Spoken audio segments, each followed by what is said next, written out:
എല്ലാ തിന്മകൾക്കും മനുഷ്യൻ പറഞ്ഞ ചില കാരണങ്ങളുണ്ട്. തങ്ങളത് ആർക്കു വേണ്ടി ചെയ്യുന്നതാണ് പറയുക.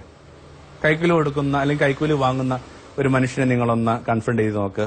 അയാൾ പറയും പിള്ളേരൊക്കെ പഠിക്കുക, ഞാൻ ഒറ്റൊരാൾ വിചാരിച്ചു കഴിഞ്ഞാൽ ഈ കാര്യമൊന്നും മുമ്പോട്ട് പോകത്തില്ല. കാരണമുണ്ട്. ലോകത്തുള്ള എല്ലാ പാളിച്ചകൾക്കും എല്ലാ അപരാധങ്ങൾക്കും വ്യക്തമായ കാരണങ്ങൾ അതിലേക്ക് വഴുതിപ്പോയ ആൾക്കുണ്ടാവാം.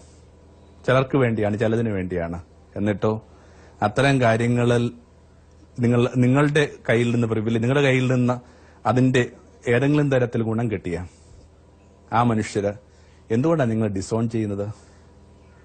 അതിന് ഞങ്ങൾക്ക് എന്താ? പറഞ്ഞു വരുന്ന ഇത്രയേ ഉള്ളൂ. അപരാധങ്ങൾക്ക് മാത്രം അധികം കാരണങ്ങൾ കണ്ടെത്താനായിട്ട് ശ്രമിക്കരുത്.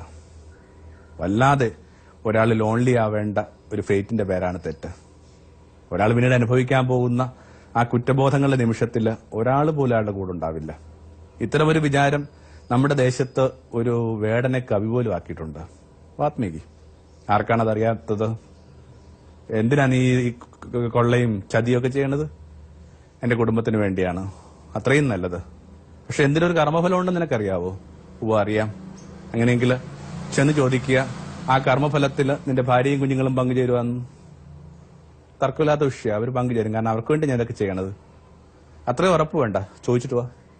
എന്നിട്ട് കുഞ്ഞുങ്ങളോട് ചോദിക്കുന്ന, മക്കളെ അച്ഛൻ ചെയ്യുന്നതൊക്കെ നിങ്ങൾക്ക് വേണ്ടിയാണ്. അച്ഛന്റെ കാര്യം. അവളോട് ചോദിച്ചു, ഇതൊക്കെ ചെയ്യുന്ന നിനക്കും നിന്റെ കുഞ്ഞുങ്ങൾക്കും വേണ്ടിയാ. അത് നിങ്ങളുടെ കാര്യം.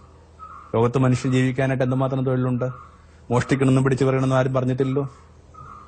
ഈ മനുഷ്യൻ ഡിസോൺ ചെയ്യപ്പെടുക, തകർന്നു പോവുക. ആ ഒരു ചിന്തയിൽ നിന്നാണ് ഒരു വേടൻ കവിയായി മാറുന്നതല്ലേ ഈ ദേശത്തിന്റെ സങ്കല്പം. ഏതൊരു വേടനെയും കവിയാക്കുന്ന, മനുഷ്യനാക്കുന്ന ഒരു വിചാരമാണിത്. ഒരാളുടെ അപരാധങ്ങൾക്കും അയാളിൽ നിന്ന് ഫലമോ പ്രിയമോ ലഭിച്ച മനുഷ്യർ പോലും അയാളെ കൂടെ നിൽക്കാൻ തയ്യാറല്ല.